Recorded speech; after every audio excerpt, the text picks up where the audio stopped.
ಇಲ್ಲಕ್ಕೆ ನಿಂತ್ಕೊಂಡಿದೀಯಾ? ನಾನು ಈ ಸ್ಕೂಲ್ಗೆ ಸೇರಬೇಕು.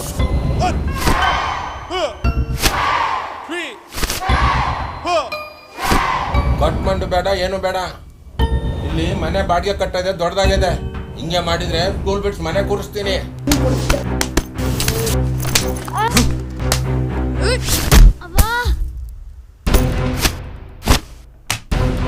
ಟೈಕ್ವಾಂಡೋ ಅಂದರೆ Korean marshal art, especially girls ಕಲಿಯೋದ್ರಿಂದ ನಿಮಗೆ ಸೆಲ್ಫ್ ಡಿಫೆನ್ಸ್, ಸೆಲ್ಫ್ ಪ್ರೊಟೆಕ್ಷನ್ಗೆ ಯೂಸ್ಫುಲ್ ಆಗುತ್ತೆ. ನಾನು ಟೈಕ್ವಾಂಡೋ ಕಲಿಬೇಕು. ಒಂದು ಸಿನಿಮಾ ಮಾಡಿ 10 ಸಿನಿಮಾ ಮಾಡೋರಷ್ಟು ಎಕ್ಸ್ಪೀರಿಯನ್ಸ್ ಆಗಿಬಿಟ್ಟಿದೆ. ನಂಬಲ್ಲ, ಇನ್ನು ಮೇಲೆ ಯಾರನ್ನು ನಂಬಲ್ಲ. ಯಾರ ಕಡೆಯಿಂದ ನಮ್ಮ ಸಿನಿಮಾ ರೆಡಿ ಇತ್ತು, ದುಡ್ಡೆಲ್ಲ ಪೇಮೆಂಟ್ ಆಗಿತ್ತು, ಬೇರೆಯವ್ರು ಕೊಡದೇ ಇರೋ, ಡೆಲಿವರಿ ಕೊಡದೇ ಇರೋ ಕಾರಣಗಳಿಂದ ನಮ್ಮ ಸಿನಿಮಾ 1 ವರ್ಷ ಹಿಂದೆ ಬಿತ್ತಿತ್ತು. ನಮ್ಮ ಹತ್ರನೇ ಕೆಲಸ ತೊಗೊಂಡು ಹಿಂದ್ಗಡೆ ಈ ಅಮ್ಮ ಇನ್ನೂ ಈ ಸಿನಿಮಾ ರಿಲೀಸೇ ಮಾಡಿಲ್ಲ, ಆಗಲೇ ಬೇರೆ ಡೈರೆಕ್ಟರ್ ಹತ್ರ ಹೋಗಿದ್ದಾರೆ ಅಂತ ಮಾತುಗಳು. ನಾನು ಅವಳಿಗೆ ಒಂದೇ ಮಾತು ಹೇಳಿರೋದು ನನ್ನ ಮಗಳಿಗೆ, ಅವ್ರು ಯಾರೋ ಅದು ಹಾಕೋತಾರೆ, ಅವ್ರು ಯಾರೋ ಹೋಗ್ತಾರೆ ಅನ್ನೋದು ನೀನು ಮಾಡಬೇಡ, ನೀನು ಡಿಸಿಷನ್ ಮಾಡು. ಎಲ್ಲ ಕಡೆ ನಾನು ಬರೋಕ್ಕಾಗಲ್ಲ. ಎಲ್ಲರೂ ನಿಮ್ಮ ಅಪ್ಪ ಅಮ್ಮಗಳು ಅವ್ರ ಮಕ್ಕಳು ಏನೇ ಆಗಿರಲಿ, ಅವ್ರು ಓದಿಲ್ಲ ಅಂದರೆ ಬೈಬೇಡಿ. ಅವ್ರು ಯಾವುದ್ರಲ್ಲಿ ಆಸಕ್ತಿ ಇದೆ ಅದ್ರಲ್ಲಿ ಬೆಳೆಸಿ. ಬರೀ ಓದು ದುಡ್ಡಿಂದನೇ ಜೀವನ ಅಲ್ಲ, ಅದಷ್ಟೇ ಖುಷಿ ಕೊಡಲ್ಲ.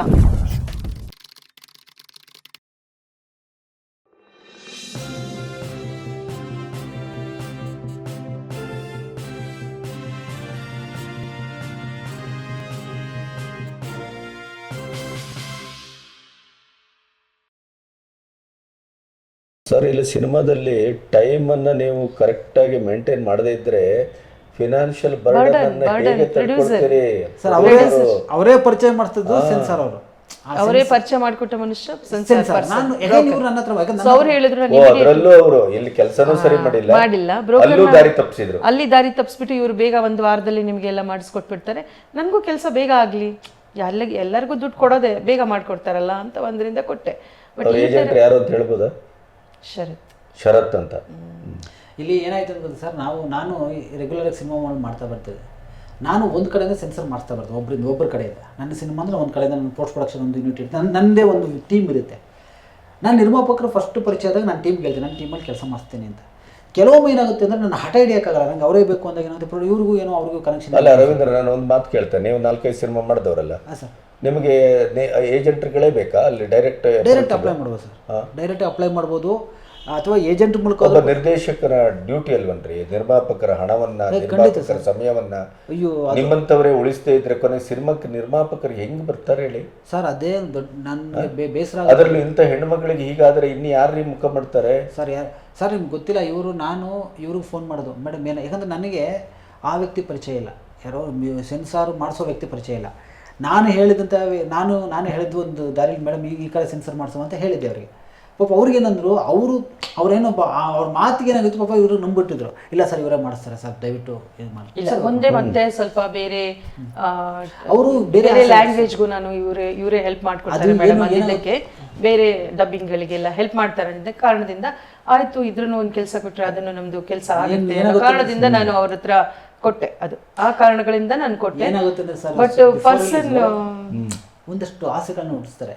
ನಾನು ಪ್ರತಿ ಸಾರಿ ನಾನು ನಿರ್ಮಾಪಕರು ಬಂದಾಗ ನಾನು ಹೇಳ್ತೇನೆ, ನಾನು ಮೇಡಮ್ ಅವರು ಕೇಳಿದೆ, ಮೇಡಮ್ ನಾವು ಸಿನಿಮಾ ಇಷ್ಟರಲ್ಲೇ ಮಾಡಿದ್ವಿ, ಇಷ್ಟೇ ಮುಗಿಬೇಕು, ಇಷ್ಟರಲ್ಲೇ ಮಾಡಬೇಕು. ಆಮೇಲೆ ನಾನು ಇವತ್ತು ಕೂಡ ಅವ್ರಿಗೆ ಹೇಳ್ತೇನೆ, ನಾನು ನೇರವಾಗಿ ಹೇಳ್ತೇನೆ, ನಾನು ಮೇಡಮ್ ನಾನು ನೈಟ್ ಕರ್ಫ್ಯೂ ಮಾಡಿದ್ದೀನಿ, ನಾನು ಜನಗಳನ್ನ ಫೋನ್ ಮಾಡಿ ಕರಿಬೇಕಾದ ಅವಶ್ಯಕತೆ ಇಲ್ಲ, ಬಟ್ ಈ ಸಿನಿಮಾಗೆ ನಾವು ಕರ್ಕೊಬರ್ಬೇಕು. ಯಾಕಂದರೆ ಅವ್ರಿಗೊಂದು ಮುಖ ಇರ್ತಾನೆ. ಅಂದರೆ ಪ್ರತಿಯೊಂದು ಕೂಡ ನಾವು ಓಪನ್ ಆಗಿ ಹೇಳ್ತೀವಿ. ಅಲ್ಲಿ ಏನಾಗುತ್ತೆ, ಅವ್ರು ಏನು ಮಾಡಿದ್ರು ಬಂದ್ಬಿಟ್ಟು, ಪಾಪ ಇವ್ರು ಏನು ಹೇಳಿದ್ದಾರೆ, ಮೇಡಮ್ ನಾವು ಡಬ್ಬಿಂಗ್ ರೈಟ್ಸ್ ಮಾಡಿಸ್ತೀವಿ, ಈ ಥರದ್ದು ಒಂದಿಷ್ಟು ಉದ್ದ ಹೇಳಿದ್ರು. ಅಂತವರು ತುಂಬಾ ಜನ ಇದ್ದಾರೆ. ಏನಾಗಿದೆ, ಬಹುಶಃ ಇರಬಹುದು ಅಂದ್ರೆ ಫಸ್ಟ್ ಪ್ರೊಡ್ಯೂಸರ್ ಅನ್ಸುತ್ತೆ. ನಾನು ಬಂದಿದ್ದು ಈಗ ನನ್ನ ಹತ್ರ ಕೇಳಿದೆ, ನಾನು ಮೇಡಮ್ ಇನ್ನು ಮುಂದೆ ನಿಮ್ಗೆ ಇಂಥವ್ರು ಬರ್ತಾರೆ. ಈಗ ರವೀಂದ್ರರ ಜಾಗದಲ್ಲೇ ಬೇರೆ ಒಬ್ಬ ನಿರ್ದೇಶಕ ಬರ್ತಾನೆ ನೋಡಿ. ನಿಮಗೆ ಇದಿಷ್ಟು ಬಜೆಟ್ ನೋಡಿ, ಇಲ್ಲೇ ನಿಮಗೆ 3/4 ಭಾಗ ಬಂದ್ಬಿಡ್ತದೆ ಸರ್. ನನಗೆ ಒಂದು ಸಿನಿಮಾ ಮಾಡಿ 10 ಸಿನಿಮಾ ಮಾಡೋರಷ್ಟು ಎಕ್ಸ್ಪೀರಿಯನ್ಸ್ ಆಗಿಬಿಟ್ಟಿದೆ. ನಂಬಲ್ಲ, ಇನ್ನು ಮೇಲೆ ಯಾರನ್ನು ನಂಬಲ್ಲ. ಆಯ್ತಾ, ನೋಡೋಣ, ಇನ್ನೊಂದು ಸ್ವಲ್ಪ ಟೈಮ್ ಕೊಡಿ, ಬೇರೆ ಕಡೆ ವಿಚಾರಿಸ್ಕೊಂಡು ಬಂದು ಮಾತಾಡ್ತೀನಿ ಅನ್ನೋಷ್ಟು ಸ್ವಲ್ಪ ಇವಾಗ ಸುಧಾರಿಸ್ಕೋಬೇಕು ನಾನು. ಯಾಕಂದರೆ ಎಲ್ಲ ಜವಾಬ್ದಾರಿಗಳು, ಈಗ ಪ್ರಮೋಷನ್ಸ್ ಎಲ್ಲ ನಾನೇ ಹ್ಯಾಂಡಲ್ ಮಾಡ್ತಾ ಇರೋದು. ಸರ್ ಕೇಳಿ, ನಾನೇ ಪ್ರಮೋಷನ್ಸ್ ಎಲ್ಲ ನಾನೇ ಮಾಡ್ತಾ ಇದ್ದೀನಿ. ಅವರು ಏನು ಬೇಕಾಗಿರೋ ಸೋರ್ಸ್ನ ಅವ್ರು ಕೊಡ್ತಾ ಇದ್ದಾರೆ. ಏನು ಪೋಸ್ಟರ್ಸ್ಗಳಿಗಾಗಲಿ, ಏನು ಫೈಲ್ಸ್ ಇದೆ ಅದನ್ನು ಅವ್ರದ್ದು ಕೊಡ್ತಾ ಇದ್ದಾರೆ. ಪ್ರತಿಭಟನೆ ಅದೇ ಹೇಳೋದು ಸರ್, ನೀವು ನಿಂತ್ಕೊಳ್ಳಿ, ಯಾವಾಗ ಒಬ್ಬ ಸಬಾರ್ಡಿನೇಟ್ ನಿಮ್ಮ ಕಡೆಯಿಂದ ಬೆಳಿತೀರೋ ನಾವು ಹೋಗ್ತೀವಿ. ನೀವು ಅಲ್ಲಿ ಒಂದು ಫಿಲ್ಟರ್ ಆಗುತ್ತೆ, ಅಲ್ಲೊಂದು ಸೋರಿಕೆ ಆಗುತ್ತೆ ಅಂತ. ಸೊ ನಾನು ಇವ್ರಿಗೆ ಅದಾದ್ಮೇಲೆ ಇವಾಗಲೂ ಅಷ್ಟೇ, ನಾನು ಮೇಡಮ್ ಡಿಸ್ಟ್ರಿಬ್ಯೂಷನ್ ಕೂಡ ಅಷ್ಟೇ, ನೀವು ನಿಂತ್ಕೊಳ್ಳಿ, ಬೇಕಾದಷ್ಟು ಜನ ನಮ್ಮ ಹತ್ರ ಪರಿಚಯ ಮಾಡಿಸ್ಕೊಡಿ. ನೀವು ಈ ಸಿನಿಮಾಗೆ ಎಷ್ಟು ಬೇಕು, ಎಷ್ಟು ಪ್ರಚಾರ ಮಾಡಬೇಕು. ಸುಮ್ಮನೆ ಈಗ ಬಂದವರು ಒಂದು ಐಡಿಯಾ ಕೊಡ್ತಾ ಇರ್ತಾರೆ, ಆಟೋದಲ್ಲಿ ಹಾಕ್ಸ್ಬಿಡಿ ಅಂತ, ಇನ್ನೊಬ್ಬರು ಟ್ರೋಲ್ ಪೇಜರ್ಸ್, ಇನ್ನೊಬ್ಬ ಏನೇನೋ ಹೇಳ್ತಾ ಇರ್ತಾರೆ. ಈಗ ನಾವು ನಿಮ್ಮ ಹತ್ರ ಬರೋಕ್ಕೂ ಮುಂಚೆನೂ ಕೂಡ ಎಷ್ಟು ಅವ್ರ ಹತ್ರ ಹೋಗಿ ನಾನು ಇವ್ರಿಗೆ ಹೇಳಿದೆ, ಇಲ್ಲ ಮೇಡಮ್ ಒಂದು 4 ಜನ ಸ್ವಲ್ಪ ಬುದ್ಧಿವಂತಿಕೆಯಿಂದ ಮಾತಾಡೋರ ಹತ್ರ ಮಾತಾಡಿಸಿ, ಬೇಡ ಸುಮ್ಮನೆ ಎಲ್ಲ ಚಾನಲ್ಗಳು ಬೇಡ. ಆಮೇಲೆ ಅದರಿಂದ ಏನು ನಮ್ಗೆ ಆಡಿಯನ್ಸ್ ಬರಲ್ಲ ಸರ್. ಈಗ ನಾವು ಪ್ರತಿ 10 ರೂಪಾಯಿ ಖರ್ಚು ಮಾಡೋದು ಕೂಡ ಒಂದು ಆಡಿಯನ್ಸ್ ಕನ್ವರ್ಟ್ ಆಗಲಿ ಅಂತ ಹೇಳ್ತೀನಿ. ಒಂದು ಅಡ್ವರ್ಟೈಸ್ಮೆಂಟ್ ಕೊಡಬೇಕು ಅಂದರೆ ಅದರಿಂದ ಒಂದು 1000 ಅಡ್ವರ್ಟೈಸ್ಮೆಂಟ್ 1000 ರೂಪಾಯಿ ಕೊಟ್ಟು ಬಂದರೆ ನಮ್ಗೆ 10 ಜನ ಆಡಿಯನ್ಸ್ ಅದರಿಂದ ಕನ್ವರ್ಟ್ ಆಗಬೇಕು. ಇದು ನನ್ನ ಲೆಕ್ಕಾಚಾರ. ಬಟ್ ಅದು ಕನ್ವರ್ಟ್ ಆಗಲ್ಲ ಅಂತ ಮಾಡಬೇಡಿ ಅಂತ. ಈ ನಿಮ್ಮ ಮೋಸದ ಇದು ಇಲ್ಲಿಗೆ ನಿಂತಿತ್ತ ಮತ್ತೇನಾದ್ರು? ಇಲ್ಲ ಸರ್, ನಾನು ನಂಬಲ್ಲ. ಇವಾಗ ಅವ್ರಿಗೆ ಕೇಳಿ, ನಾನು ತುಂಬಾ ಹುಷಾರಾಗಿದ್ದೀನಿ ನನ್ನ ಮಟ್ಟಿಗೆ ನಾನು ಇವಾಗ. ಆದ್ರೆ ಮುಂದೆ ಎಲ್ಲ ಸ್ವಲ್ಪ ಹಾಲು ಕುಡಿಬೇಕಾದ್ರೆ ಹೆಂಗೆ ಉಫ್ ಉಫ್ ಅಂತಾರಲ್ಲ, ಆ ತರ ಮಾಡಿ ನೋಡ್ಬೇಕು. ಅವ್ರಿಗೆ ತುಂಬ ಘಾಸಿ ಮಾಡೋದೇನಪ್ಪ ಅಂದರೆ ಸಂಗೀತ ನಿರ್ದೇಶಕರ ಕೆಲಸ ಚೆನ್ನಾಗಿತ್ತು ಸರ್. ಆದರೆ ಅವರು ಇನ್ ಟೈಮ್ ಡೆಲಿವರಿ ಕೊಟ್ಟಿದ್ದಾರೆ. ಬಹುಶಃ ಇವತ್ತು ನಾವು ನಮ್ಮದು ಸೆನ್ಸಾರ್ ನೋಡಿ ಸರ್, ನವಂಬರ್ಗೆ 13ನೇ ತಾರೀಕು ನಾವು ಅಪ್ಲೈ ಮಾಡಿದ್ವಿ. ಸೆನ್ಸಾರ್ ನಿಯಮಾವಳಿ ಪ್ರಕಾರ 68 ಡೇಸ್ ತಗೋತಾರೆ. ಯಾವಾಗ ಕಟ್ಟು ಗಿಟ್ಟು ಆ ಥರದ್ದೆಲ್ಲ ಇದ್ದಾಗ, ಯಾವುದೇ ಕಟ್ಸು ಯಾವುದೇ ಮ್ಯೂಟ್ಸ್ ಇಲ್ಲ ಅಂದರೆ 48 ದಿನದಲ್ಲಿ ನಮ್ಗೆ ಸೆನ್ಸಾರ್ ಬರಬೇಕಾಗುತ್ತೆ. ಇದು ಆ್ಯಕ್ಚುಲಿ ನಮಗಿರುವಂಥ ಒಂದು ಅವ್ರ ಕಡೆಯಿಂದ ನಮಗಿರೋ ಸರ್ಕಾರ ಕಡೆಯಿಂದ ನಾವು ಅಷ್ಟು ಕೇಳ್ಬೋದು, ನಾವು ಪ್ರಶ್ನೆ ಮಾಡೋದು ಯಾಕೆ ಬಂದಿಲ್ಲ ಅಂತ. ನಮ್ಮದು ನೋಡಿ, ನಾವು ನವಂಬರ್ಗೆ ಹಾಕಿದ್ರೆ ನಾವು ಜನವರಿ 10ನೇ ತಾರೀಕು ನಮ್ಮ ಸೆನ್ಸರ್ ಸರ್ಟಿಫಿಕೇಟ್ ಬಂದಿದೆ. ಸ್ಕ್ರೀನಿಂಗ್ ಆಯ್ತು ನಮ್ದು, ಯಾಕಂದ್ರೆ ಸ್ವಲ್ಪ ಸೆನ್ಸಾರ್ ಆಫೀಸಲ್ಲಿ ಪ್ರಾಬ್ಲಮ್ ಆಯ್ತು. ನಮ್ದು ಸ್ಕ್ರೀನಿಂಗ್ ಆಯ್ತು, ನೋ ಕಟ್ಸ್ ನೋ ಮ್ಯೂಟ್ಸ್ ಅಂತ ಬಂತು, ಸೀಲ್ ಆಯ್ತು. ಇನ್ನು 3 ದಿನದಲ್ಲಿ ನಮ್ಮ ಸೆನ್ಸಾರ್ ಬರಬೇಕಿತ್ತು ಸರ್ಟಿಫಿಕೇಟು. ಸೆನ್ಸಾರ್ ಆಫೀಸಲ್ಲಿ ಏನೋ ಪ್ರಾಬ್ಲಮ್ ಆಗಿ ಅಲ್ಲಿ 15 ಸಿನಿಮಾಗಳು ಕೂತು ಬಿಡ್ತು ಬಾಕ್ಸ್ ಅಲ್ಲಿ. ಅದರಲ್ಲಿ ನಂದು ಒಂದು ಸಿನಿಮಾ ನವೆಂಬರ್ ಅಲ್ಲಿ ಸಿಗ್ಬೇಕಾಗಿದ್ದು ಜನವರಿನಲ್ಲಿ ಸಿಕ್ತು. ಇಯರ್ ಚೇಂಜ್ ಆಯ್ತು. 23ನಲ್ಲಿ ಬರಬೇಕಾಗಿದ್ದು ಸೆನ್ಸಾರು 24 ಬಂತು. ಸೊ ಯಾರ ಕಡೆಯಿಂದ ನಮ್ಮ ಸಿನಿಮಾ ರೆಡಿ ಇತ್ತು, ದುಡ್ಡೆಲ್ಲ ಪೇಮೆಂಟ್ ಆಗಿತ್ತು, ಬೇರೆಯವ್ರು ಕೊಡದೇ ಇರೋ ಡೆಲಿವರಿ ಕೊಡದೇ ಇರೋ ಕಾರಣಗಳಿಂದ ನಮ್ಮ ಸಿನಿಮಾ 1 ವರ್ಷ ಹಿಂದೆ ಬಿತ್ತು. ಸೊ ಇದೆಲ್ಲ ಬರ್ಡನ್ಗಳು ಪ್ರೊಡ್ಯೂಸರ್ ತಲೆ ಮೇಲೆ ಬರುತ್ತೆ. ನನ್ನನ್ನ ಹಿಂದೆ ಮಾತಾಡೋ ಹಾಗಾಯ್ತು. ನಮ್ಮ ಹತ್ರನೇ ಕೆಲಸ ತಗೊಂಡು ಹಿಂದ್ಗಡೆ ಈ ಅಮ್ಮ ಇನ್ನು ಈ ಸಿನಿಮಾ ರಿಲೀಸೇ ಮಾಡಿಲ್ಲ, ಆಗಲೇ ಬೇರೆ ಡೈರೆಕ್ಟರ್ ಹತ್ರ ಹೋಗಿದ್ದಾರೆ ಅಂತ ಮಾತುಗಳು ನನ್ನ ಬಗ್ಗೆ. ಆ ಥರ ಅದು ತುಂಬ ಹರ್ಟ್ ಆಯಿತು. ಏಜಲ್ಲಿ ನಮ್ಗಿಂತ ಕಡಿಮೆ ಒಂದು ಹೆಂಗಸಿಗೆ ಒಂದು ರೆಸ್ಪೆಕ್ಟ್ ಇಂದ ಮಾತಾಡೋಷ್ಟು ಕರ್ಟಸಿ ಇಲ್ಲ ಜನಕ್ಕೆ. ನಮ್ಮ ಹತ್ರನೇ ಕೆಲಸ ಬಂದು ಕೇಳಿರ್ತಾರೆ, ಮೇಡಮ್ ಈ ಕೆಲಸ ನನಗೆ ಕೊಡಿ ಅಂತ ತಗೊಂಡಿರ್ತಾರೆ. ಹಿಂದ್ಗಡೆ ಅವಳು ಇವಳು ಅಂತ ಮಾತಾಡ್ತಾರೆ. ಅದು ತುಂಬಾ ಹರ್ಟ್ ಆಯ್ತು. ಆಸ್ ಎ ಒಂದು ಮಾನವೀಯತೆನೇ ಇಲ್ಲ, ಬರೀ ದುಡ್ಡಿಗೋಸ್ಕರ ಬರ್ತಾರೆ, ಒಂದು ಸಪೋರ್ಟ್ಗೋಸ್ಕರ ಬರಲ್ಲ. ಅಂದ್ರೆ ಮಾಡಿರೋ ಕೆಲಸಕ್ಕೆ ಒಂದು ಸ್ವಲ್ಪನಾದ್ರೂ ನಿಯತ್ತು ಬೇಕು ಅಂತ ಅನ್ನಿಸ್ತು. ತುಂಬಾ ಹರ್ಟ್ ಆಯ್ತು ಆ ವಿಷಯ. ಒಂದು ವಾರ ನಾನು ತುಂಬಾ ಡಿಸ್ಟರ್ಬ್ ಆದೆ. ಇವ್ರಿಗೂ ಹೇಳ್ದೆ, ತಕ್ಷಣ ಫೋನ್ ಮಾಡಿ ಹೇಳ್ದೆ. ಇವ್ರ ಬಗ್ಗೆನೂ ಮಾತಾಡ್ದ ಆ ಮನುಷ್ಯ.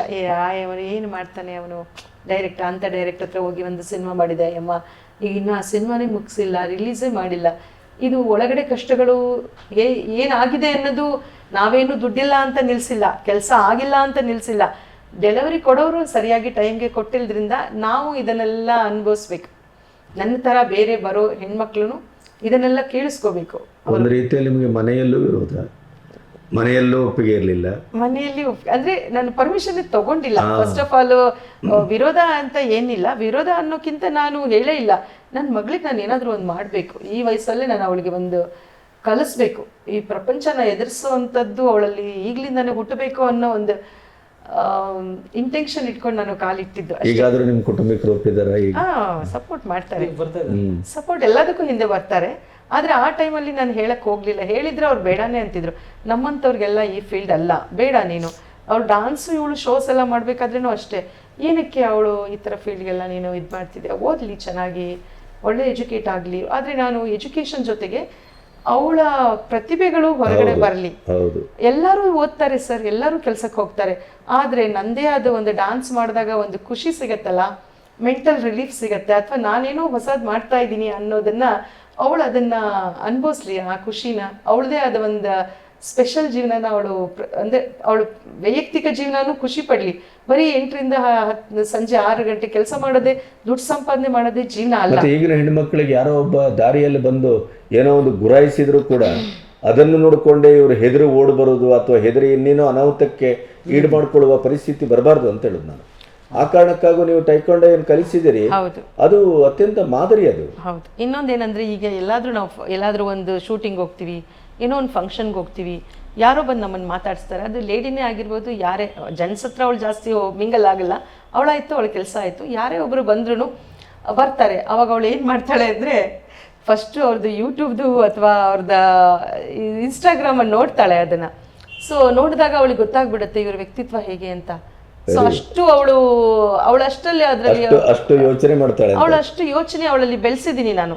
ಯಾಕಂದರೆ ಬರೀ ಹೆಣ್ಮಕ್ಳು ಬರೀ ಒಂದು ಮೊಬೈಲ್ ನೋಡೋದು ಅಷ್ಟೇ ಇಲ್ಲ. ಅವಳು ನನಗೆ ಹೇಳ್ತಾಳೆ, ಅಮ್ಮ ಅವ್ರು ಇನ್ಸ್ಟಾಗ್ರಾಮಲ್ಲಿ ಯಾಕೋ ನೋಡಿದ್ರೆ ಅವರು ಅಷ್ಟೊಂದು ನನಗೆ ಸ್ಯಾಟಿಸ್ಫೈ ಅನ್ನಿಸ್ಲಿಲ್ಲ, ಅಷ್ಟಕ್ಕಷ್ಟೇ ಇರುವಮ್ಮ, ಜಾಸ್ತಿ ಹಚ್ಕೋಬೇಡ ಅನ್ನೋ ಲೆವೆಲ್ಗೆ ಅವಳಿದೆ, ಅವಳ ಮೆಂಟಾಲಿಟಿ ಬೆಳೆದಿದೆ. ಸೊ ನಂಗೆ ಅಷ್ಟೇ, ನನಗೆ ತೃಪ್ತಿ ಇದೆ. ನನ್ನ ಮಗಳು ಎಲ್ಲಿ ಹೋದ್ರೂ ಸುಮ್ಮನೆ ಯಾರ ಜೊತೆನೋ ಸೇರಬೇಕು. ನಾನು ಅವಳಿಗೆ ಒಂದೇ ಮಾತು ಹೇಳಿರೋದು ನನ್ನ ಮಗಳಿಗೆ, ಅವ್ರು ಯಾರೋ ಅದು ಹಾಕೋತಾರೆ, ಅವ್ರು ಯಾರೋ ಹೋಗ್ತಾರೆ ಅನ್ನೋದು ನೀನು ಮಾಡಬೇಡ, ನೀನು ಡಿಸಿಷನ್ ಮಾಡು. ಎಲ್ಲ ಕಡೆ ನಾನು ಬರೋಕ್ಕಾಗಲ್ಲ, ಎಲ್ಲರೂ ಮಾಡೋ ಥರ ಮಾಡಬಾರ್ದು. ನಮ್ಮದೇ ಆದ ಯೋಚನೆಗಳು, ಇದು ಮಾಡಿದ್ರೆ ಇದು ಸರಿನಾ, ನನ್ನ ತಪ್ಪ, ನಮ್ಮ ಅಪ್ಪ ಅಮ್ಮನಿಗೆ ಅದು ಒಂದು ಒಳ್ಳೆ ಹೆಸರು ತಂದ್ಕೊಡುತ್ತಾ ಇಲ್ಲ, ಅದನ್ನ ಯೋಚನೆ ಮಾಡಿ ನೀನು ಕಾಲಿಡು. ಅದು ನಿನ್ಗೆ ಫಸ್ಟ್ ನಿನ್ಗೆ ಅದು ಒಪ್ಪತ್ತಾ, ಯಾರಿಗೋ ಫೋರ್ಸಿಗೆ ನೀನು ಎಲ್ಲೂ ಹೋಗ್ಬೇಡ, ಏನು ಮಾಡಬೇಡ. ಅದೆಲ್ಲ ನಿನ್ಗೆ ಖುಷಿ ಕೊಡುತ್ತಾ? ಪ್ರಪಂಚದಲ್ಲಿ ನಾವು ನಮಗೋಸ್ಕರ ಬದುಕಬೇಕು, ಬೇರೆಯವ್ರಿಗೋಸ್ಕರ ನಾವು ಅದನ್ನ ಹಿಂಸೆ ಪಟ್ಕೊಂಡು ಅಂತ ಬಾಳಬೇಡ. ನಮಗೆ ಏನು ಕೊಡಬೇಕೋ ಆ ದೇವರು ನಮ್ಮ ಆ ಟೈಮಿಗೆ ತಂದು ಕೊಡ್ತಾನೆ. ಈಗಲೂ ಅಷ್ಟೇ, ಈ ನನ್ನ ಪಯಣ ಕೇಳಿದ್ರಲ್ಲ, ಈ ಪಯಣದಲ್ಲಿ ಸ್ಟಾರ್ಟಿಂಗಿಂದ ಎಂಡ್ ತನಕ ನಾನು ಯಾವ ಕಷ್ಟದಲ್ಲೂ, ಕಷ್ಟ ಅಂತ ಬಂದಿರ್ಬೋದು, ಆದರೆ ನನ್ನ ಜೊತೆಲಿ ಆ ಟೈಮಿಗೆ ಕರೆಕ್ಟಾಗಿ ಆ ರೈಟ್ ಪರ್ಸನ್ಸ್ ನನ್ನ ಜೊತೆಲಿ ನಿಂತಿದ್ದಾರೆ.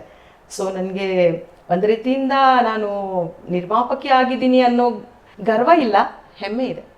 ನಾನು ನನ್ನ ಮಗಳಿಗೋಸ್ಕರ ಏನೋ ಮಾಡಿದ್ದೀನಿ, ಆದರೆ ಈ ಫೀಲ್ಡು, ಈ ನಿರ್ಮಾಪಕಿ ಅನ್ನೋ ಕೊಂಬು ನನಗೆ ಯಾವತ್ತೂ ಬರಲ್ಲ. ನನ್ನ ಮಗಳಿಗೋಸ್ಕರ ನಾನು ಏನೋ ಒಂದು ಅಚೀವ್ಮೆಂಟ್ ಮಾಡ್ತಾ ಇದ್ದೀನಿ ಅನ್ನೋದು ಸ್ಯಾಟಿಸ್ಫ್ಯಾಕ್ಷನ್ ಇದೆ. ನನ್ನ ಮಗಳ ಸಿನಿಮಾ ನೋಡಬೇಕು, ಅವಳನ್ನ ಮೆಚ್ಕೋಬೇಕು ಅನ್ನೋದೇ ಉದ್ದೇಶ. ಇನ್ಯಾವ ಕಮರ್ಷಿಯಲ್ ಮೈಂಡಿಂದ ನಾನು ಮಾಡಿಲ್ಲ ಇದನ್ನು, ನಾನು ಖಂಡಿತ ಮಾಡಿಲ್ಲ. ನನ್ನ ಸಿನಿಮಾ ಹೇಗೆ ಹೋಗುತ್ತೋ ಅದೆಲ್ಲ ಆ ದೇವ್ರಿಗೆ ಬಿಟ್ಟು, ನಾಳೆ ಅದು ಏನಾದರೂ ಅದಕ್ಕೆ ನೀವು ರೆಡಿ ಇದ್ದೀರಿ? ನಾನು ರೆಡಿ ಇದ್ದೀನಿ ತಗೊಳ್ಳಿಕ್ಕೆ. ಬಿಕಾಸ್ ನಾನು ಯಾವುದೂ ಇಂಟೆನ್ಷನ್ ಫಸ್ಟು ಡೇಯಿಂದನೂ ಅದು ನನ್ನ ಕಮರ್ಷಿಯಲು, ನಾನು ದುಡ್ಡು ಮಾಡಬೇಕು ಉದ್ದೇಶ ನಾನು ಮಾಡೇ ಇಲ್ಲ. ನನ್ನ ಮಗಳು ಒಳ್ಳೆ ಹೆಸರು ಮಾಡಬೇಕು ಅಂತಲೇ ನಾನು ಅವಳ ಜೊತೆ ನಿಂತಿದ್ದೀನಿ. ಅವಳಿಗೆ ಒಳ್ಳೆ ಹೆಸರು ಬರಲಿ ಅಂತ ದೇವ್ರ ಹತ್ರ ಡೈಲಿ ಪ್ರೇ ಮಾಡ್ತೀನಿ ಅಷ್ಟೆ. ಇದು ನನ್ನ ಪಯಣ. ಅಮ್ಮನ ಬಗ್ಗೆ ಏನೇನಮ್ಮ ಹೇಳಲಿಕ್ಕಿದೆ? ಅವರ ನನಗೆ ಸಪೋರ್ಟ್ ಮಾಡ್ತಾರೆ. ನನಗೋಸ್ಕರ ಇದೆಲ್ಲ ಆಗಿದ್ದು ನನ್ನ ಅಮ್ಮನಿಂದಾನೆ. ಎಷ್ಟು ಚೆನ್ನಾಗಿ ಮಾತಾಡ್ತೀಯ ನೀನು, ಎಷ್ಟೆಷ್ಟು ವಿಷಯ ಮಾತಾಡ್ತೀಯ. ಅವಳು ತುಂಬ ನಾಲೆಡ್ಜ್ ಇದೆ. ಅವಳು ಚಿಕ್ಕ ವಯಸ್ಸಿಗೆ ಜಗತ್ತಿಗೆ ಎಕ್ಸ್ಪೋಸ್ ಆದವಳು. ನಾವಿನ್ನೂ ಮಲೇಷಿಯಾ ನೋಡಿಲ್ಲ, ಇನ್ನೂ ನೋಡಿ ಬಂದಿದ್ದಳು. ಸೊ ಹಾಗೆ ಅವಳು ತುಂಬ ನಾಲೆಡ್ಜ್ ಇದೆ ಸರ್, ತುಂಬ ನಾಲೆಡ್ಜ್ ಇದೆ, ತುಂಬ ಕಾನ್ಫಿಡೆನ್ಸ್ ಇದೆ. ಅವಳಿಗಿರೋ ಕಾನ್ಫಿಡೆನ್ಸ್. ಆ್ಯಕ್ಟಿಂಗ್ ಹೇಗೆ ಮಾಡಿದ್ದಾಳೆ? ತುಂಬ ಚೆನ್ನಾಗಿ ಮಾಡಿದೆ ಸರ್. ನಿಮಗೆಲ್ಲೂ ನಮ್ಗೆ ಅನ್ಸಲ್ಲ ನಾನು ಆ್ಯಕ್ಟಿಂಗ್ ಅಂತ ಫಸ್ಟ್ ಸಿನಿಮಾ ಅಂತ ಅನ್ಸಲ್ಲ. ನೀವು ಸಿನಿಮಾನ ಹೆಂಗಿರೋ ನೋಡ್ತೀರ, ನೀವು ನೋಡಿ ತುಂಬ ಚೆನ್ನಾಗಿ ಮಾಡಿ. ಯಾಕಂದರೆ ನಾನು ಡೈರೆಕ್ಟ್ರಾಗಿ ನಮಗೊಂದು ಫೋಕಸ್ ಇರುತ್ತೆ, ಆ ಫೋಕಸ್ ಕರೆಕ್ಟ್. ಆಮೇಲೆ ಈಗ ನಾವು ಸಿನಿಮಾ ಮಾಡುವಾಗ ಸರ್ ಆ್ಯಕ್ಟಿಂಗ್ ಒಂದಾದರೆ ಇನ್ನೊಂದು ಕ್ಯಾಮ್ರಾ ಗ್ರಾಮರ್ ಅಂತ ಹೇಳ್ತೀವಿ. ಕ್ಯಾಮ್ರಾ ಗ್ರಾಮರ್ ಗೊತ್ತಿರಬೇಕು, ನಾವು ಅದನ್ನು ಕಲಿಸೋವಾಗ ಸ್ಟೆಪ್ ತೊಗೋಬೇಕಾಗತ್ತೆ, ಮೂರು ಸ್ಟೆಪ್ ತೊಗೋಬೇಕಾಗತ್ತೆ, ಲುಕ್ ಇವೆಲ್ಲ ಸರ್ ಒಂದೊಂದು ಸರಿ ಹೇಳಿದ ತಕ್ಷಣ ಟಕ್ಕಂತ ತೊಗೊಂಡಿದ್ದಾಳೆ. ನಾನು ತುಂಬ ಜನಕ್ಕೆ ಹೆಂಗೆ ಗೊತ್ತಾಗುತ್ತೆ ಹುಡುಗಿಗೆ ಅಂದರೆ, ಅವಳು ಅಷ್ಟು ಚೆನ್ನಾಗಿ ಗ್ರಾಸ್ಪ್ ಮಾಡ್ತಾಳೆ, ಅವಳ ಗ್ರಹಿಕೆ ಚೆನ್ನಾಗಿದೆ, ಕರೆಕ್ಟಾಗಿ ಕೇಳಿಸ್ಕೊತಾಳೆ, ಕರೆಕ್ಟಾಗಿ ಅದನ್ನು ತಲೆಗೆ ಇಟ್ಕೊಂಡು ಅದೇ ಗುಂಗಲ್ಲಿ ಇರ್ತಾಳೆ, ಆ ಸ್ಪಾಟಲ್ಲಿ ಟಕ್ಕಂತ ಮಾಡ್ತಾಳೆ. ಆಮೇಲೆ ಎಲ್ಲೋ ಇವಳ ಕಡೆಯಿಂದ ಟೇಕ್ ಆದಿಲ್ಲ, ನಮ್ಮ ಟೆಕ್ನಿಕಲ್ ಕಡೆಯಿಂದ ಟೇಕ್ ಆಗಿರ್ಬೋದು, ನಮ್ಮ ಕ್ಯಾಮ್ರಾ ಮೂಮೆಂಟಿಂದ ಟೇಕ್ ಆಗಿರ್ಬೋದು, ಇವಳು ಪರ್ಫೆಕ್ಟ್. ಮಕ್ಕಳೆಲ್ಲ ಯಾರಿದ್ದಾರೆ ಒಟ್ಟಿಗೆ ಸರ್? ಇವ್ರ ಜೊತೆ ಯಾರಾದರೂ ದೊಡ್ಡವರು ಸರ್? ಆ್ಯಕ್ಚುಲಿ ನಾವು ತೊಗೊಂಡವರೆಲ್ಲ ಒಳ್ಳೆ ಆರ್ಟಿಸ್ಟ್ಗಳೇ, ಅಂದರೆ ತೀರಾ ಸ್ಟಾರ್ಗಿರಿಯನ್ನ ಅಲ್ಲದೆ ಇದ್ರು ಕೂಡ ತುಂಬ ಒಳ್ಳೊಳ್ಳೆ ಕಲಾವಿದರಿದ್ದಾರೆ. ಅಂದರೆ ಸೀರಿಯಲ್ಗಳಲ್ಲಿ ಆ್ಯಕ್ಟ್ ಮಾಡಿದಂಥವ್ರು, ನಾಟಕಗಳಲ್ಲಿ ಆ್ಯಕ್ಟ್ ಮಾಡ್ತಾ ಇರೋಂಥವ್ರು ಎಲ್ಲರೂ ಕೂಡ. ನಾನು ಹೇಳ್ದೆ ನಿಮಗೆ ಫಸ್ಟೇ, ಸಿಂಗ್ ಸೌಂಡ್ ಅಂತ ಬಂದಾಗ ಪಕ್ಕ ಪರ್ಫೆಕ್ಟ್ ಆರ್ಟಿಸ್ಟ್ಗಳಿದ್ದರೆ ನಮಗೆ ಈಸಿ. ಇಲ್ಲ ಸಿಂಗ್ ಸೌಂಡ್ ನಾವು ಮಾಡಲಿಕ್ಕಾಗಲ್ಲ, ಯಾಕಂದರೆ ನಿಮ್ಮ ಸೌಂಡು ನಮ್ಗೆ ಡಬ್ಬಿಂಗ್ ಇಲ್ಲ ಅಂತಂದರೆ ನಾವು ಅಲ್ಲ ಅರ್ಧ ಸೋತು ಬರ್ತೀವಿ ನಾವು. ಹಾಗೆ ನಾವೆಲ್ಲ ಕ್ಯಾರೆಕ್ಟರ್ಗಳು ಕೂಡ ತುಂಬ ಚೆನ್ನಾಗಿ ಸೆಲೆಕ್ಟ್ ಮಾಡಿದ್ವಿ. ಆ್ಯಂಡ್ ಆಮೇಲೆ ಇವಳಿಗೆ ನನಗನ್ಸೋದೇನೆಂದರೆ ಇವಳಿಗೆ ಕಲೆ ಬಂದಿದೆ ಅಂತ. ಯಾಕಂದರೆ ಇವ್ರ ಅಮ್ಮ ಕೂಡ ಮಾಡಿದ್ದಾರೆ ಆ್ಯಕ್ಟಿಂಗ್, ಒಂದು ಟೀಚರ್ ಪಾತ್ರ ಮಾಡಿದ್ದಾರೆ ನಮ್ಮ ಸಿನಿಮಾದಲ್ಲಿ. ಯಾರಮ್ಮ ನೀನು? ಇಲ್ಲೇ ನಿಂತ್ಕೊಂಡಿದೀಯಾ? ನಾನು ಈ ಸ್ಕೂಲ್ಗೆ ಸೇರಬೇಕು.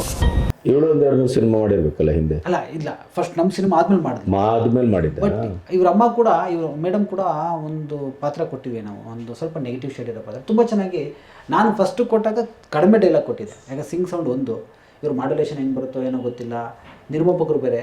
ಸೊ ನಾನು ಕೊಡಲೇಬೇಕಾದ ಒಂದು ಚಿಕ್ಕ ಪಾತ್ರ, ಚಿಕ್ಕ ಡೈಲಾಗ್ ಕೊಡುವಂತ ಕೊಟ್ಟಿದ್ದು. ಅವರು ಅವತ್ತು ಪರ್ಫಾರ್ಮ್ ಮಾಡೋದು ನೋಡಿದ ಮೇಲೆ ಆ ಕ್ಯಾರೆಕ್ಟರ್ ಅಷ್ಟು ಡೈಲಾಗ್ನ ಅವ್ರಿಗೆ ನಾನು ಮುಂದಕ್ಕೆ ಒಪ್ಪಿಸ್ತದೆ, ಒಂದು ಟ್ರಯಲ್ ಥರ ಕೊಟ್ಟು ಆಮೇಲೆ ಮಾಡಿ ಅವ್ರು. ಸೊ ಹಾಗೆ ನನಗನ್ಸೋದೇನೆಂದರೆ ಅವರ ಕಲೆ ಇವ್ರಿಗೂ ಬಂದಿದೆ, ಅವ್ರ ಸ್ಟ್ರಗಲ್ ಏನಿದೆ ಅವ್ರು ಏನೇನು ಅಂದ್ಕೊಂಡಿದ್ರು ಅದೆಲ್ಲ ಬಹುಶಃ ಇವ್ರಿಗೆ ಟ್ರಾನ್ಸ್ಫರ್ ಆಗಿದೆ ಅಂತ ಅನ್ಸುತ್ತೆ. ನಿನ್ನ ಶಾಲೆಗಳಲ್ಲಿ ಈ ಸಿನಿಮಾ ಮಾಡೋ ಮೊದಲು ನಿನ್ನನ್ನು ಹೇಗೆ ನೋಡ್ತಾ ಇದ್ರು, ಈ ಸಿನಿಮಾ ಈಗ ಬರ್ತಾ ಇರೋ ಹೊತ್ತಿನಲ್ಲಿ ಹೇಗೆ ನೋಡ್ತಾರೆ ನಿಮ್ಮ ಅಕ್ಕಪಕ್ಕದ ಮಕ್ಕಳು, ಟೀಚರು ಇವರೆಲ್ಲ? ಫಸ್ಟು ಅದೇ ಸಿನಿಮಾ ಹಿಂದೆ ನಾರ್ಮಲ್ ಹುಡುಗಿ ಫ್ರೆಂಡ್ಸ್ ಇದ್ವಿ. ಆಮೇಲೆ ಮೂವಿ ಮಾಡಿದ್ವಾಗ ಇನ್ನು ಮೂವಿ ಯಾವಾಗ ರಿಲೀಸ್ ಆಗುತ್ತೆ, ನಮ್ಗೆ ಫ್ರೀ ಟಿಕೆಟ್ಸ್ ಬೇಕು. ಹೌದು, ಎಲ್ಲರೂ ಅದನ್ನೇ ಕೇಳೋದು. ಅದೇ ಕೇಳಿ ಅಮ್ಮ ಫ್ರೀ ಸಿನಿಮಾ ಮಾಡಿಲ್ಲ, ದುಡ್ಡು ಖರ್ಚು ಮಾಡಿದ್ದಾರೆ ಅಂತ ಹೇಳ್ಬೇಕಿತ್ತು. ಕೆಲವು ಫ್ರೆಂಡ್ಸ್ಗೆಲ್ಲ ಕೊಡ್ಲೇಬೇಕಾಗತ್ತೆ. ಅವ್ರ ಬೆಸ್ಟ್ ಫ್ರೆಂಡ್ಸ್ ಎಲ್ಲ ಬಂದು ಅವ್ರ ಜೊತೆನೆ ಎಂಜಾಯ್ ಮಾಡ್ಬೇಕು ಅಂದ್ರೆ ನನ್ ಮಗಳು ಅದನ್ನ ಎಂಜಾಯ್ ಮಾಡ್ಬೇಕಲ್ಲ ಫ್ರೆಂಡ್ಸ್ ಜೊತೆ. ಎಷ್ಟೊಂದ್ ಜನ ಆಲ್ರೆಡಿ ಲೀಸ್ಟ್ ಕೊಟ್ಬಿಟ್ಟಿದ್ದಾರೆ, ನಿನ್ ಪಕ್ಕನೇ ಕುತ್ಕೊಂಡು ನೋಡ್ಬೇಕು. ಅವಳ ಚೈಲ್ಡ್ಹುಡ್ ಫ್ರೆಂಡ್ಸ್ ಎಲ್ಲ ನಾನ್ ನಿನ್ ಪಕ್ಕನೇ ಕುತ್ಕೊಂಡು ನೋಡ್ಬೇಕು. ಆಯ್ತು, ಎಷ್ಟು ದಿನ ಬರ್ತಾರೆ ಎಲ್ಲರನ್ನೂ ಪಕ್ಕದಲ್ಲಿ ಕೂರಿಸ್ಕೊಂಡು ನೋಡು ಅಂತ ಹೇಳಿದೀನಿ. ಶಾಲೆಯಲ್ಲೆಲ್ಲ ಒಳ್ಳೆ ಕಾಯ್ತಾ ಇದಾರೆ ಕಾಯ್ತಾ ಇದಾರೆ ಜನ ಫ್ರೆಂಡ್ಸ್ ಎಲ್ಲ? ನಿನ್ನೆ ಅವರ ಪ್ರಿನ್ಸಿಪಾಲ್ ಒಂದು ನೋಟ್ ಕೊಟ್ಟು ಟಿವಿನಲ್ಲಿ ಒಂದು ರಿಪೋರ್ಟ್ ಕೊಡ್ತಾರಲ್ಲ, ಆ ತರ ಮಾಡಿ ವೆಬ್ಸೈಟ್ ಅಲ್ಲೇ ಹಾಕಿದ್ದಾರೆ. ಈ ತರ ಒಂದು ಸಿನಿಮಾ ನಮ್ಮ ಋತು ಸ್ಪರ್ಶ ಮಾಡಿರೋದು, ಎಲ್ಲರೂ ನೀವು ಹೋಗಿ ನೋಡ್ಬೇಕು, ತುಂಬಾ ಇನ್ಸ್ಪಿರೇಷನ್ ಅಂತ ಅವರೇ ಒಂದು ನೋಟ್ ಕೊಟ್ಟಿದ್ದಾರೆ. ತುಂಬಾ ಖುಷಿ ಆಯ್ತು ನನಗೆ. ಮೇಡಮ್, ಕೊನೆಯದಾಗಿ ಈಗ ನಿಮ್ಮ ಸಿನಿಮಾ ರಿಲೀಸಿನ ಹೊತ್ತಿಗೆ ಜನರಿಗೆ ಏನು ಹೇಳಲಿಕ್ಕೆ ಇಷ್ಟಪಡ್ತೀರಿ? ನಾನು ಒಂದು ಒಳ್ಳೆ ಸಿನಿಮಾ ಪ್ರೇಕ್ಷಕರಿಗೋಸ್ಕರ, ಒಂದು ಕರ್ನಾಟಕದ ಜನತೆ ಸ್ಪೆಷಲಿ ತಾಯಂದ್ರಿಗೋಸ್ಕರ ಕೊಡ್ತಾ ಇದ್ದೀನಿ. ನೀವೆಲ್ಲ ಬಂದು ನೋಡಿ, ಅದರಲ್ಲಿರೋದು ಏನು, ನಾನು ಏನು ನಿಮಗೆ ಒಂದು ವಿಶೇಷ ಅದನ್ನು ಹೇಳಬೇಕು ಅಂತ ಹೊರಟಿದ್ದೀನೋ ಅದನ್ನು ಬಂದು ನೋಡಿ. ನಿಮ್ಮ ಮಕ್ಕಳಿಗೂ ಅದರಿಂದ ಉಪಯೋಗ ಆಗುತ್ತೆ, ಒಳ್ಳೇದಾಗತ್ತೆ ನಿಮ್ಮ ಹೆಣ್ಮಕ್ಳಿಗೂ ಅಷ್ಟು. ಅದನ್ನು ನಾನು ಆ ಸಂದೇಶನ ಕೊಡೋಕೆ ಹೊರಟಿದ್ದೀನಿ. ಎಲ್ಲ ಹೆಣ್ಮಕ್ಳಿಗೂ ಸ್ಪೆಷಲಿ ತಾಯಂದ್ರಿಗೆ ಒಂದು ಸಂದೇಶ ಕೊಡೋಕೆ ಹೊರಟಿದ್ದೀನಿ. ಅವ್ರು ಹೇಗೆ ತಗೋತಾರೋ ಗೊತ್ತಿಲ್ಲ, ಬಟ್ ಬಂದು ಹರಿಸ್ತಾರೆ ನನ್ನ ಮಗಳನ್ನ ಅಂತ ಹೋಪ್ಸ್ ಇಟ್ಕೊಂಡಿದ್ದೀನಿ.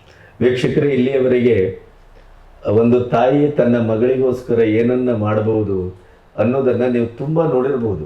ಆದರೆ ಸಿನಿಮಾ ಮಾಡಿ ನನ್ನ ಮಗಳನ್ನು ಜನರಿಗೆ ಪರಿಚಯಿಸಬೇಕು, ಅವಳಿಗೊಂದು ವ್ಯಕ್ತಿತ್ವದ ಸ್ಪರ್ಶ ಕೊಡಬೇಕು, ಆಮೇಲೆ ಅವಳೊಳಗೆ ಇರುವಂಥ ಒಂದು ಪ್ರತಿಭೆಗೆ ಒಂದು ಮೂರ್ತ ರೂಪವನ್ನು ಸಿನಿಮಾದ ಮೂಲಕ ನಾನು ಕೊಡಬೇಕು, ಆ ಸಿನಿಮಾವನ್ನು ಥಿಯೇಟ್ರ್ಗಳಲ್ಲಿ ಬಿಡುಗಡೆ ಮಾಡಬೇಕು ಅನ್ನುವ ಸಾಹಸಕ್ಕೆ ಇಳಿದಂಥ ತಾಯಿಯನ್ನು ನೋಡಿದ್ದು ನನ್ನ ಪತ್ರಿಕೋದ್ಯಮದ ಅವಧಿಯಲ್ಲಿ ಇದೇ ಮೊದಲು ಅಂತ ನಾನು ಭಾವಿಸ್ತೇನೆ. ಹಾಗಾಗಿ ನೀವೆಲ್ಲರೂ ಒಂದು ಮಕ್ಕಳನ್ನು ಹೇಗೆ ಬೆಳೆಸಬೇಕು, ಅದರಲ್ಲೂ ಹೆಣ್ಣುಮಕ್ಕಳು ಯಾವ ರೀತಿ ಸಮಾಜದಲ್ಲಿ ಅವರದೇ ಆದಂಥ ಒಂದು ಗತ್ತು, ಗಾಂಭೀರ್ಯ ಮತ್ತು ತಮ್ಮ ಪ್ರೊಟೆಕ್ಷನ್ ಸಮೇತ ಬದುಕಬೇಕಾದಂಥ ಅತ್ಯಂತ ಅಗತ್ಯದ ಹೊತ್ತಿನಲ್ಲಿ ನಾವಿದ್ದೇವೆ. ಅಂಥ ಹೊತ್ತಿನಲ್ಲಿ ನಾವು ಕೇವಲ ಅವ್ರು ಹಾಕಿದ ಡ್ರೆಸ್ಸಿನ ಬಗ್ಗೆ ಕಮೆಂಟ್ ಮಾಡೋದು, ಅವ್ರು ಹೋದ ಟೈಮಿನ ಬಗ್ಗೆ ಕಮೆಂಟ್ ಮಾಡೋದು, ಅವರು ಮನೆಯಲ್ಲಿರಬೇಕಾದ ಹೊತ್ತಿನಲ್ಲಿ ಹೊರಗಡೆ ಯಾಕೆ ಹೋದರು ಅಂತ ಕಮೆಂಟ್ ಮಾಡೋದು ನೋ. ಗಾಂಧಿ ಹೇಳಿದರು, 12 ಗಂಟೆ ರಾತ್ರಿಯಿಂದ 1 ಗಂಟೆ ರಾತ್ರಿಯ ಅವಧಿಯಲ್ಲಿ ಯಾವ ಹೆಣ್ಮಗಳು ಈ ದೇಶದಲ್ಲಿ ಸ್ವತಂತ್ರವಾಗಿ ನಿರ್ಭೀತಿಯಿಂದ ಓಡಾಡ್ತಾಳೋ ಅವತ್ತು ಈ ದೇಶಕ್ಕೆ ಸ್ವಾತಂತ್ರ್ಯ ಬಂದಿದೆ ಅಂತ ನಾನು ಭಾವಿಸ್ತೇನೆ ಅಂತ. ಪ್ರಾಯಶಃ ಋತುಸ್ಪರ್ಶನ ಸಿನಿಮಾದ ಮೂಲಕ ಅವರ ತಾಯಿ ಇದೇ ಒಂದು ಸತ್ಯವನ್ನು ಹೇಳಿಕೊಟ್ಟಿದ್ದಾರೆ ಅಂತ ನಾನು ಭಾವಿಸಿದ್ದೇನೆ. ಅಂದರೆ ಹೆಣ್ಮಕ್ಕಳು ಕೇವಲ ಕಲಿಯುವುದು, ಕೇವಲ ಒಂದು ಈ ಫಾರಂ ಕೋಳಿ ಥರ ಬೆಳೆಯುವುದು ಅಲ್ಲ, ಅವರು ಒಳಗಿಂದಲೂ ಗಟ್ಟಿಯಾಗಬೇಕು, ಹೊರಗಡೆಯಿಂದಲೂ ಗಟ್ಟಿಯಾಗಬೇಕು. ಅದಕ್ಕೆ ಈ ಟೈಕೊಂಡ ಒಂದು ಸಿನಿಮಾ ಒಂದು ಮಾದರಿ ಆಗ್ತದೆ ಅಂತ ನಾನು ಭಾವಿಸಿದ್ದೇನೆ. ಅದರಿಂದ ಈ ಸಿನಿಮಾವನ್ನು ಎಲ್ಲರೂ ನೋಡಿ, ನಿಮ್ಮ ಮಕ್ಕಳನ್ನು ಕರ್ಕೊಂಡೋಗಿ, ಕುಟುಂಬಿಕರು ಹೋಗಿ, ನೀವು ಅಲ್ಲಿಂದ ಒಂದಿಷ್ಟು ಕಲಿಯುವ ಮೂಲಕ ನಿಮ್ಮ ಒಳಗಡೆ ಒಂದು ರಿಫಾರ್ಮೇಷನನ್ನು, ಪರಿವರ್ತನೆಯನ್ನು ತಂದುಕೊಳ್ಳಿಕ್ಕೆ ಈ ಸಿನಿಮಾ ಹೆಚ್ಚು ಅನುಕೂಲ ಆಗುತ್ತೆ ಅಂತ ನಾನು ಭಾವಿಸಿದ್ದೇನೆ. ಅಲ್ವಾ ಮೇಡಮ್? ಹೌದು ಸರ್. ಹೆಣ್ಮಕ್ಳು ಬರೀ ಕೆಲಸ ಮಾಡೋಕ್ಕಷ್ಟೇ ಅಲ್ಲ, ಬರೀ ಅಡುಗೆ ಮಾಡೋಕ್ಕಷ್ಟೇ ಅಲ್ಲ, ಅವ್ರಿಗೂ ಅದು ಒಂದು ಜೀವ ಇರುತ್ತೆ, ಆಸೆಗಳಿರುತ್ತೆ. ಅದನ್ನು ಪೂರೈಸ್ಕೊಳ್ಳೋಕ್ಕೆ ಬೇರೆ ಯಾರು ಬರಲ್ಲ, ಅಪ್ಪ ಅಮ್ಮನೇ ಜೊತೆ ನಿಂತ್ಕೋಬೇಕು. ನಮ್ಮ ಕುಟುಂಬನ ಅವ್ರ ಜೊತೆ ನಿಂತ್ಕೊಂಡ್ರೆ ಅವರನ್ನು ಯಾರೂ ಕೆಳಗಡೆ ತುಳಿಯೋಕ್ಕಾಗಲ್ಲ. ಸೊ ಆ ಕೆಲಸನ ನನ್ನ ಮಗಳಿಗೆ ನಾನು ಮಾಡ್ತಾ ಇದ್ದೀನಿ. ಎಲ್ಲರೂ ನಿಮ್ಮ ಅಪ್ಪ ಅಮ್ಮಗಳು ಅವ್ರ ಮಕ್ಕಳು ಏನೇ ಆಗಿರಲಿ, ಅವ್ರಿಗೆ ಓದಿಲ್ಲ ಅಂದರೆ ಬೈಬೇಡಿ. ಅವ್ರು ಯಾವುದ್ರಲ್ಲಿ ಆಸಕ್ತಿ ಇದೆ ಅದ್ರಲ್ಲಿ ಬೆಳೆಸಿ. ಬರೀ ಓದು ದುಡ್ಡಿಂದನೇ ಜೀವನ ಅಲ್ಲ, ಅದಷ್ಟೇ ಖುಷಿ ಕೊಡಲ್ಲ. ಬೇರೆ ತುಂಬ ಥರ ವಿಷಯಗಳಿದೆ, ಬೇರೆ ತುಂಬ ಇದೆ. ಅದನ್ನು ಅವರು ಆ ಜೀವನನ ಎಂಜಾಯ್ ಮಾಡೋಕ್ಕೆ ಬಿಡಿ. ಅದರಲ್ಲಿ ಈಗ ನೀವು ಪತ್ರಿಕೋದ್ಯಮದಲ್ಲೇ ಈಗ ಯೂಟ್ಯೂಬ್ ಅಂತ ಒಂದು ಬಂದಿದೆ, ಅದರಿಂದ ಎಷ್ಟು ಜನ ಜೀವನ ಮಾಡ್ತಾ ಇದ್ದಾರೆ ಅಲ್ವಾ? ಹೊರಗಡೆ ಹೋಗೋ ಅವಶ್ಯಕತೆ ಇಲ್ಲ, ಮನೆಯಲ್ಲೇ ಕೂತ್ಕೊಂಡು ಅವರು ಸಂಪಾದನೆ ಮಾಡ್ಬೋದು. ಅದರದ್ದೇ ಆದ ಒಂದು ಅವ್ರ ಕಲೆನಲ್ಲೇ ಅವ್ರು ಮುಂದೆ ಬರಲಿ. ನನ್ನ ಒಂದು ಸಮಾಜಕ್ಕೆ ಒಂದು ನಾನು ತಿಳಿ ಹೇಳ್ತಾ ಇದ್ದೀನೋ ಅಥವಾ ಸಂದೇಶ ಕೊಡ್ತಿದ್ದೀನೋ, ಅವ್ರು ಹೇಗೆ ತಗೋತಾರೆ ಅನುಭವವನ್ನು ಹೇಳ್ತಾ ಇದ್ದೀರಿ. ನನ್ನ ಅನುಭವ ಹೇಳ್ತಾ ಇದ್ದೀನಿ. ನನ್ನ ಅನುಭವ ಹೇಳ್ತೀನಿ, ತುಳಿಬೇಡಿ. ಗಂಡು ಮಕ್ಕಳೇ ಆಗಲಿ ಹೆಣ್ಮಕ್ಳೇ ಆಗಲಿ, ಅವ್ರಿಗೆ ಏನು ಬೇಕು, ಅವ್ರು ಏನು ಆಗಬೇಕು ಅಂತ ಇದ್ದಾರೆ, ಅವ್ರ ಜೀವನನ ಅವರು ಅನುಭವಿಸೋಕ್ಕೆ ಬಿಡಿ. ಅದರಲ್ಲೇ ಅವರು ಜೀವನನ ಮುಂದೆ ಹೋಗಲಿ. ಅವ್ರಿಗೆ ಆಸಕ್ತಿ ಇರೋವಂಥ ಮನುಷ್ಯರ ಜೊತೆ ಅವ್ರು ಬೆಳೀಲಿ. ಕಟ್ಟುಪಾಡುಗಳನ್ನು ಹಾಕಬೇಡಿ. ಇದು ಮಾಡಬೇಕು, ಇದು ಮಾಡಬಾರ್ದು, 4 ಜನ ಏನು ಅನ್ಕೊಂತಾರೆ, ಪಕ್ಕದ ಮನೆಯವ್ರು ಏನು ಅನ್ಕೊಂತಾರೆ, ರಿಲೇಷನ್ಸ್ ಏನು ಅನ್ಕೊಂತಾರೆ, ನೋ. ನೀವಾಗಿ ಬದುಕಿ, ನಾವು ನಿಮ್ಗೋಸ್ಕರ ಬದುಕಿ. ಜೀವನ ಒಂದೇ, ದೇವ್ರು ಕೊಟ್ಟಿರುವಂತ ಒಂದು ಜೀವನ. ಅದನ್ನ ನೀವು ನಿಮಗ್ ಬೇಕಾದಂಗೆ ಜೀವಿಸಿ. ಯಾರು ಬರಲ್ಲ, ಕಷ್ಟ ಬಂದಾಗ್ಲೂ ಯಾರು ಬರಲ್ಲ, ಸುಖ ಬಂದಾಗ್ಲೂ ಬರಲ್ಲ. ನಮ್ಮ ಜೀವನ ನಮಗೆ ಬೇಕಾದಂಗೆ ನಾವು ಬದುಕಬೇಕು. ನಿಮ್ಮ ಮಕ್ಕಳನ್ನ ಅವ್ರಿಗೆ ಹೇಗೆ ನೀವು ಬೆಳೆಸ್ತೀರಾ ಅನ್ನೋದು, ಅದು ಗಂಡ ಆಗಿರ್ಲಿ ಹೆಣ್ಣಾಗಿರ್ಲಿ, ನಾವು ಬೆಳೆಸ್ದಂಗೆ, ನಾವು ಹೇಗೆ ಪ್ರೀತಿ ಕೊಟ್ಟು ಒಂದು ಸಂಸ್ಕಾರ ಕೊಡ್ತೀವಿ, ಅದು ಅವ್ರು ಹಾಗೆ ಬೆಳೀತಾರೆ. ಇದನ್ನ ಹೇಳ್ತಾ ನನ್ನ ಮಾತುಗಳನ್ನ ಮುಗಿಸ್ತೀನಿ. ನೀವೊಂದು ಯೂಟ್ಯೂಬ್ ಮಾಡ್ತೀನಿ. ಮುಂದಿನ ದಿನಗಳಲ್ಲಿ ನಿಮಗಿರುವ ಪ್ರತಿಭೆ, ನಿಮಗಿರುವ ಜ್ಞಾನ, ಮತ್ತೆ ನೀವು ಹೇಳುವ ರೀತಿ ಇವೆಲ್ಲವೂ ಬಹಳ ಚೆನ್ನಾಗಿದೆ. ಈ ತಾಯಿಯ ಮಗಳ ಸಂಬಂಧದ ಬಗ್ಗೆ, ಸಂಸಾರದ ಬಗ್ಗೆ, ಈ ಸಿನಿಮಾ ಮಾಡಿ ನಿಮ್ಮ ಅನುಭವ ಬಿಡುಗಡೆ ಆದ್ಮೇಲೆ ನಿಮ್ಗೊಂದು ಅದ್ಭುತವಾದಂತ ಅನುಭವ ಆಗ್ಲಿಕ್ಕಿದೆ. ಆಮೇಲೆ ಬೇಕಾದ್ರೆ ನಾನು ನಿಮ್ಮೊಟ್ಟಿಗೆ ಮಾತಾಡ್ಲಿಕ್ಕೆ. ಸೊ ಇದನ್ನೆಲ್ಲವನ್ನ ಚಿಕ್ಕ ಚಿಕ್ಕದಾಗಿ ನಿಮಗೆ ಮನಸ್ಸು ಬಂದಾಗ ಹೇಳ್ತಾ ಹೋಗಿ. ಅದು ಸಮಾಜಕ್ಕೆ ಏನೋ ಒಂದು ಕೊಡ್ತದೆ. ನಿಮ್ಗೆ ಆ ತಾಕತ್ತಿದೆ. ನಾನು ಸಮಾಜಕ್ಕೆ ಕೊಡಬೇಕು ಅಂತಾನೆ ನಾನು ಈ ಸಿನಿಮಾ ಮಾಡಿರೋದು. ಕರೆಕ್ಟ್. ನನ್ನ ಮಗಳು ಮುಂದೆ ಇಟ್ಕೊಂಡಿದ್ದೀನಿ. ಆದರೆ ತುಂಬ ಜನ ಹೆಣ್ಮಕ್ಳಿಗೆ ಇದು ಮಾದರಿ ಆಗುತ್ತೆ. ಅವರು ಚಿಕ್ಕ ವಯಸ್ಸಿನಲ್ಲಿ ಏನಾಗಬೇಕು ಅದು ಆಗಕ್ಕಾಗಿರಲ್ಲ. ಸೊ ಕೆಲವೊಂದು ಸತಿ ಅವ್ರ ಮಕ್ಕಳನ್ನು ಈ ಥರ ಮಾಡಬೇಕು ಅಂತ ಹೋಗ್ತಾರೆ, ಆದರೆ ಮತ್ತೆ ಅವ್ರ ಪರಿಸ್ಥಿತಿಗಳು, ಅನಿವಾರ್ಯತೆಗಳಿಂದ ಮಾಡೋಕ್ಕಾಗಲ್ಲ. ಸೊ ಮಾಡಿ, ಪ್ರಪಂಚ ಏನೇ ಮಾಡಲಿ ಅದಕ್ಕೆ ತಲೆ ಕೆಡಿಸ್ಕೋಬೇಡಿ. ಯಾರಿಗೂ ಏನು ಯಾರು ಬರಲ್ಲ. ನೀವು ಯಾವತ್ತಾದ್ರೂ ಜೀವನದಲ್ಲಿ ಮೇಲೆ ನಿಂತಿದ್ದೀರಾ ಅಂದಾಗ ಮಾತ್ರ ಎಲ್ಲರೂ ನಮ್ಮವರು ಅಂತ ಬರ್ತಾರೆ. ಆದ್ರೆ ಕೆಳಗೆ ಬಿದ್ದಾಗ ಯಾರು ಬರಲ್ಲ. ನಿಮ್ಮನ್ನ ತುಳಿಲಿಕ್ಕೆ ನೋಡ್ತಾರೆ, ನಿಮ್ಮನ್ನ ಮುಳುಗಿಸ್ಲಿಕ್ಕೆ ನೋಡ್ತಾರೆ, ಅವಮಾನ ಪಡಿಸ್ಲಿಕ್ಕೆ ನೋಡ್ತಾರೆ. ಆದ್ರೆ ಕೆಲವೊಂದು ಅವಮಾನಗಳು ಮಾಡಕ್ ಹೊರಟಾಗ್ಲೂ ನಮ್ಮ ನಿಯತ್ತು ಕರೆಕ್ಟ್ ಆಗಿದ್ರೆ, ನಮ್ಮ ಸಂಸ್ಕಾರ, ನಾನು ಯಾರಿಗೂ ಮೋಸ ಮಾಡದೆ ಬದುಕಿದ್ರೆ ಖಂಡಿತ ನಾವು ಮುಂದೆ ಬಂದೇ ಬರ್ತೀವಿ. ಈ ಸಿನಿಮಾದ ಮೂಲಕ ನಾನು ಮುಂದೆ ಬರ್ತೀನಿ, ನನಗೊಂದು ಐಡೆಂಟಿಫಿಕೇಶನ್ ಸಿಗುತ್ತೆ ಅಂತ ನಾನು ಅನ್ಕೊಂಡಿದ್ದೀನಿ. ಖಂಡಿತ ಸಿಗುತ್ತೆ ಮೇಡಮ್. ನೀವು ಒಂದು ಈ ಸಮಾಜದ ನಿಮ್ಮಂತ ಗೃಹಿಣಿಯರಿಗೂ, ಹೆಣ್ಣುಮಕ್ಕಳಿಗೂ, ಮಕ್ಕಳಿಗೂ ತುಂಬಾ ನೀವು ಮಾದರಿಯ ಕೆಲವು ಕೆಲಸಗಳನ್ನು ಮಾಡ್ತಾ ಇದ್ದೀರಿ. ಅದು ನಿಮ್ಗೆ ಎಷ್ಟು ಮಟ್ಟಿಗೆ ಗೊತ್ತಿದೆಯೋ ಗೊತ್ತಿಲ್ಲ, ಆದರೆ ನೀವು ಮಾಡುವ ಕೆಲಸ ಮತ್ತು ಈ ಸಿನಿಮಾ ಅತ್ಯಂತ ಮಾದರಿಯಾಗಿದೆ. ಹಾಗಾಗಿ ನಿಮಗದು ಒಳ್ಳೇದಾಗುತ್ತೆ. ಮತ್ತೆ ನಿಮ್ಮ ಈ ಧೀಮಂತಿಕೆ ಇದೆಯಲ್ಲ, ಅದು ಮುಂದುವರಿಲಿ. ಇನ್ನೊಂದು ವಿಶೇಷವಾದ ಒಬ್ಬ ಪರ್ಸನ್ ಬಗ್ಗೆ ಹೇಳೋದು ಮರ್ತುಬಿಟ್ಟೆ. ನನ್ನ ಮಗಳಿಗೆ ಈ ಸಮರ ಕಲೆ ಹೇಳ್ಕೊಟ್ಟ ಮಾಸ್ಟರ್ ವಿಫಾ ರವಿಯವರು ಈ ಸಿನಿಮಾಗೆ ಅಷ್ಟೇ ಒಂದು ಮೇನ್ ಪಿಲ್ಲರು. ಅವರ ಸಪೋರ್ಟ್ ಇಲ್ಲದೆ ನಾವು ಈ ಸಿನಿಮಾ ಮಾಡೋಕ್ಕಾಗ್ತದೆ. 100% ಮಕ್ಕಳನ್ನ ಕರ್ಕೊಂಬರೋದ್ರಿಂದ ಹಿಡಿದು, ನಾನು ಅವರಿಲ್ಲ ಆಗಿದ್ರೆ ನಾನು ಇಷ್ಟೊಂದು ಟೈಕೊಂಡೋ ಮಕ್ಕಳನ್ನ ಕರ್ಕೊಂಡು ಬರೋಕ್ಕೆ ಆಗ್ತಿರ್ಲಿಲ್ಲ, ನಾನು ಪ್ರಯತ್ನ ಪಟ್ಟಿದ್ದಿದ್ರೆ. ಸೊ ಅವರ ಸಪೋರ್ಟು, ಅವ್ರ ಜೊತೆ ಇರೋ ಚಂದ್ರು ಮಾಸ್ಟರ್ ಅವ್ರದ್ದೆಲ್ಲ ಸಪೋರ್ಟಿಂದ ನಾನು ಈ ಸಿನಿಮಾನ ಪೂರೈಸಿದ್ದೀನಿ. ಅವ್ರದ್ದು ಅಷ್ಟೇ. ರವೀಂದ್ರ ವಂಶಿ ಸರ್ ಎಷ್ಟು ಡೈರೆಕ್ಟರ್ ಆಗಿ ಇದಕ್ಕೆ ಆ್ಯಕ್ಷನ್ ಕಟ್ ಹೇಳಿದಾರೋ, ಕ್ಯಾಮೆರಾ ಹಿಂದೆ ಅಷ್ಟೇ ಅವ್ರದ್ದು ಕೆಲಸ ಇದೆ. ಅವ್ರಿಗೂ ನಾನು ತುಂಬ ಥ್ಯಾಂಕ್ಸ್ ಹೇಳೋಕ್ಕೆ ಧನ್ಯವಾದಗಳನ್ನು ಹೇಳ್ತೀನಿ. ಅವರು ಪ್ರತಿ ಕ್ಷಣನೂ ಎಷ್ಟು ದಿನ ಶೂಟಿಂಗ್ ನಡೆದಿದೆಯೋ ಅಷ್ಟು ದಿನ ನಮ್ಮ ಜೊತೆಯಲ್ಲಿ ನಿಂತ್ಕೊಂಡು ನನ್ನ ಮಗಳದ ಸಣ್ಣನೂ ಈ ಫೈಟ್ ಸೀನ್ಗಳು ಅವರು ಪ್ರತಿಯೊಂದು, ಮತ್ತು ಕೊರಿಯನ್ ಲ್ಯಾಂಗ್ವೇಜಲ್ಲಿ ಏನು ಇನ್ಸ್ಟ್ರಕ್ಷನ್ಸ್ ಕೊಡಬೇಕು ಅದೆಲ್ಲ ರವೀಂದ್ರ ಸರ್ ಕೈನಲ್ಲಿ ಆಗ್ತಾ ಇರಲಿಲ್ಲ. ಆ ಲ್ಯಾಂಗ್ವೇಜ್ ಪ್ರೊನೌನ್ಸಿಯೇಷನ್ ಎಲ್ಲ ಅವರು ಅದನ್ನು ಪೂರೈಸಿದ್ದಾರೆ. ಅವರ ಸಹಾಯದಿಂದ ಇವತ್ತು ಟೈಕೊಂಡೋ ಗರ್ಲ್ ರಿಲೀಸ್ಗೆ ರೆಡಿ ಆಗಿದೆ. ಅವ್ರಿಗೂ ನಾನು ಧನ್ಯವಾದಗಳನ್ನು ಹೇಳ್ತೀನಿ. ಅವರನ್ನ ತುಂಬ ನೆನೆಸ್ಕೋತೀನಿ. ಈ ಸಿನಿಮಾದಲ್ಲಿ ಅವ್ರದ್ದು ತುಂಬ ಒಂದು ಹೆಲ್ಪ್ ಇದೆ. Rutusparsha, wish all the best. Thank you sir. ಒಳ್ಳೆಯದಾಗಲಿ. ನಿನ್ನಿಂದ ಇನ್ನೂ ಹೆಚ್ಚೆಚ್ಚು ಸಿನಿಮಾಗಳು ಬರಲಿ. ನೀವೊಬ್ಬ ಕಲಾವಿದೆಯಾಗೂ ಕೂಡ ಕನ್ನಡ ಚಿತ್ರರಂಗದಲ್ಲಿ ಬಹಳ ಉಜ್ವಲವಾದ ಭವಿಷ್ಯ ನಿಮ್ಗೆ ದಕ್ಕಲಿ ಅಂತ ಹಾರೈಸ್ತೇನೆ. ವಂಶಿ ಅವರೇ, wish all the best. Madam, ತುಂಬ ಸಂತೋಷ ಆಯಿತು. Thank you so much. ನಾನು ತುಂಬ ಇಂಟರ್ವ್ಯೂ ಮಾಡ್ತೇನೆ, ಆದರೆ ಇವತ್ತು ನನ್ನ ಮನಸ್ಸು ಕರಗುವ ಹಾಗೆ ಮತ್ತು ನಿಮ್ಮ ಬಗ್ಗೆ ಹೆಮ್ಮೆ ಪಡುವಂಥ ಒಂದು 4 ಮಾತಾಡುವ ಯೋಗ ನನಗೂ ಸಿಕ್ತು ಅಂತ ಭಾವಿಸ್ತೇನೆ. Wish all the best. Thank you. ಒಳ್ಳೆಯದಾಗಿ. Thank you sir.